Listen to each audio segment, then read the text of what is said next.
before we get started, I really want to just come and say thank you so much for watching and just let you know that I have started writing again. I started writing our recipes down, started writing vlogs. So if you're interested in connecting more, head over to Substack. You can go and subscribe for free, but also do consider being a paid subscriber. Think of it as like buying 2 big watermelons for our family for the month. YouTube will always be free, but for Substack, it is a little bit more intimate. It's going to be more, we're going to have lots of offerings, lots more recipes written down, lots more printables on there, to-do lists, just a lot of things that I will be offering on there. And yeah, I would totally love it if you would be a paid subscriber. It would really help us out. So with that said, I will see you over at Substack, and let's continue on the video.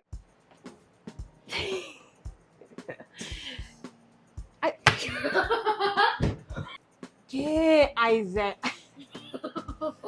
Hey everybody, welcome to the High Fat channel. If you're new, my name is Rosa and welcome to our very humble kitchen. Today, let's talk about being imperfect, because today I honestly did not want to film because we didn't have anything planned, but I knew I wanted to make a video. So, Mama, babe.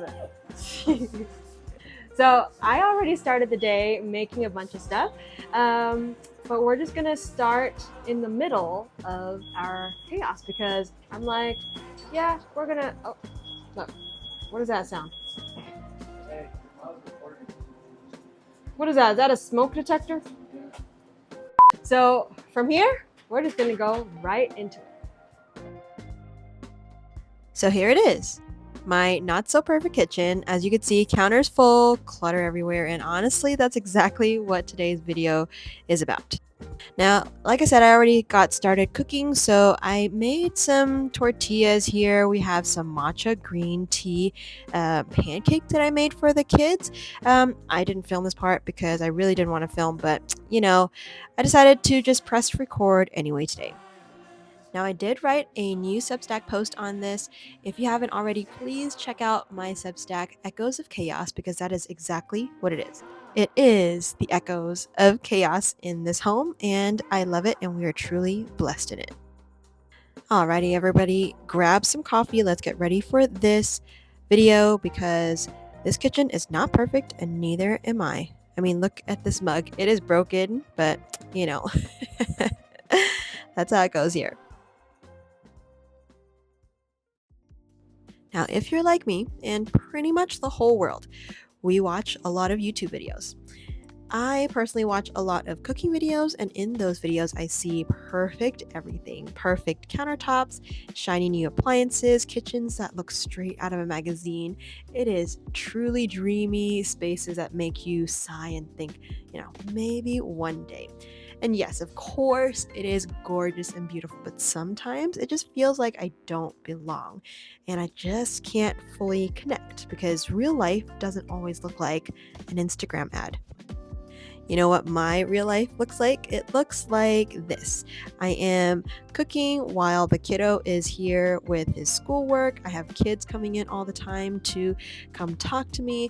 I have a 2024 Uline calendar that's still stuck on the fridge, like half off, like half scratched off in an attempt to remove it.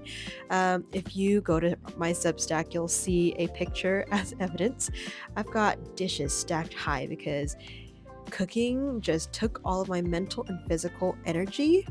I've got just stuff everywhere, as you can see. And my kids, they are part of my life all the time. We homeschool, we work from home. We are home like probably 89% of the time. So these things are inevitable. And most of you have watched this and you know this, that we don't have the perfect YouTube setup. I'm literally recording on my iPhone 13 Pro Max and editing on the same phone. And here's the truth. I often stop and wonder, do I record with dishes behind me, or should I wait until the perfect moment, which is going to be like the 4th of February, or will anyone take me seriously if they see all of this mess? I would love for you to comment down below and tell me your thoughts because this can be quite controversial. Like even my husband and I, we are total opposites. Trey is a perfectionist. He grew up in a home where everything had to be nice and clean and organized. I, on the other hand, was a spoiled only child who had a messy room. But my parents just kind of let me be. We had housekeepers that kind of handled the rest, and my mom would handle some of it as well. Just a wild combo, I know. But it was just me, so the mess just stayed mostly contained in my corner. So we are literally different, and I would just love to know your thoughts. Please comment down below what you think and what you resonate with the most or what you connect with the most. So here are my thoughts and what I've learned. Mess isn't failure. Mess is it's just life. Sometimes, it's not all the time. Mess is life in progress. Every pile of laundry waiting to be folded, all the crumbs on the counter. It just means we're living and creating and just doing and just being humans and being where we are. And I'm honestly okay with recording on the counter with burn marks because that's just what we have to work with, and it's not going to stop me from being a creator. I create because I love it.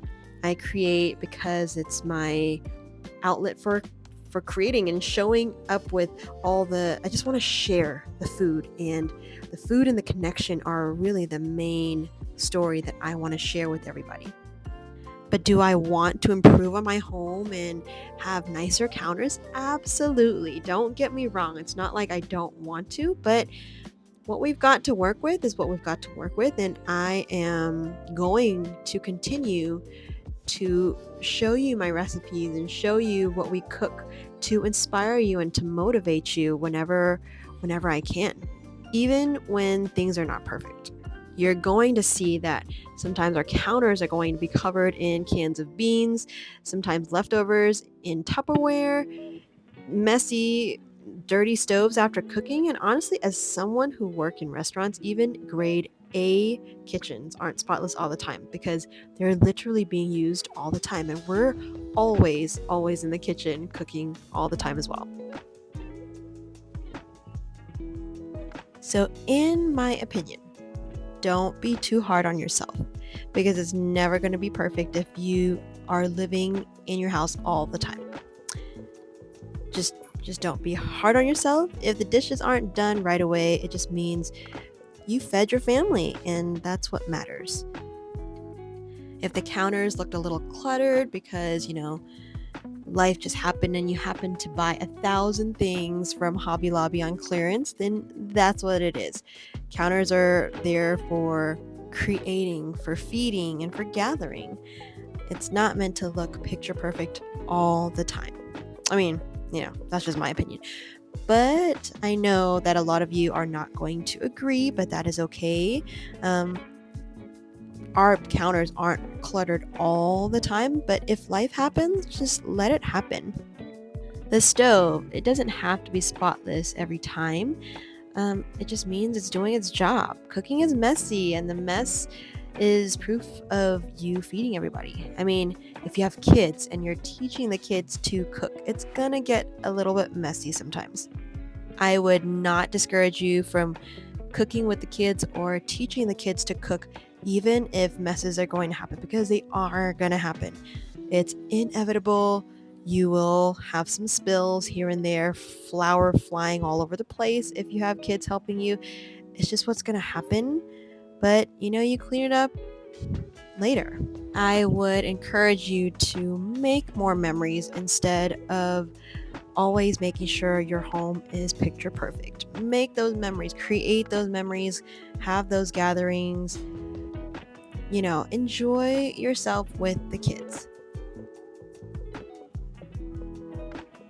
I would encourage you also, even if your kitchen or your life doesn't look Pinterest perfect, that's not something to hide, that's something to embrace, because perfection might inspire for a second, but imperfection is what makes people feel less alone and actually will create more connection. So don't wait until everything looks flawless to show up. even if it's in your home, your work, in your relationships, or even on camera. Just show up as you are, because that's where the real connection lives, and that's where you're going to find people, some real, genuine people that love your content. Truthfully, also, because Trey and I are so different, we balance each other out. He really inspires me to be better at organizing and being cleaner. I inspire him to loosen up a little bit. So we kind of brand ourselves as a yin and yang because we're so different, but we are cohesively different. And I love that about our relationship. And you should definitely find a community that is out there to make you better, to encourage you, and to motivate you better, to be better. But I encourage you to show up even if you don't have the perfect setup. I've known people, speaking about my husband, that he is a perfectionist. He wants everything to be perfect before he records his video or shows up and tries to do something outside of his comfort zone. Well, to that I say, I personally, it's better to get your word out there and to teach people, even if your background is not perfect, even if your sound is not perfect, even if you're only recording on your phone. Just show up and be there, and you're going to be loved, because you are going to be there and showing up genuinely. And being genuine trumps perfection all the time, in my opinion. At the end of the day, perfect might impress. You should definitely strive for perfection. But if see? But if imperfection is what you have that you could work with, then just work with that. It connects. And that's why I will just continue to keep pressing record anyway, even if I have kids roaming around doing cartwheels, even if we make messes while we bake a cake together with the kids. Just bake this bundt cake. Trust me, the memories will carry on longer and you will enjoy yourself a lot more. Now that's it. This seems like it's a very long video that I've been talking a lot on for some reason, but I'm just here to motivate you and to encourage you, from my family to yours. We come from nothing but love, and I just want to thank you guys all for always all of you guys who have been watching our videos for so long. I just want to thank you for seeing past our imperfections and for all of those moments that are just not camera friendly. And thank you for making our imperfect recipes. Thank you for accepting us for who we are, and we can't ask for anything more. We have a full Substack post coming your way as well. It is already live on Substack, so if you haven't, please check out Echoes of Chaos. Please go read our post and consider being a paid subscriber. If you're new on this channel, we would love to hear what you think. Subscribe if you're new as well. We would love to have you part of this imperfect community that connects. And we will see you on the next one. Bye, everybody.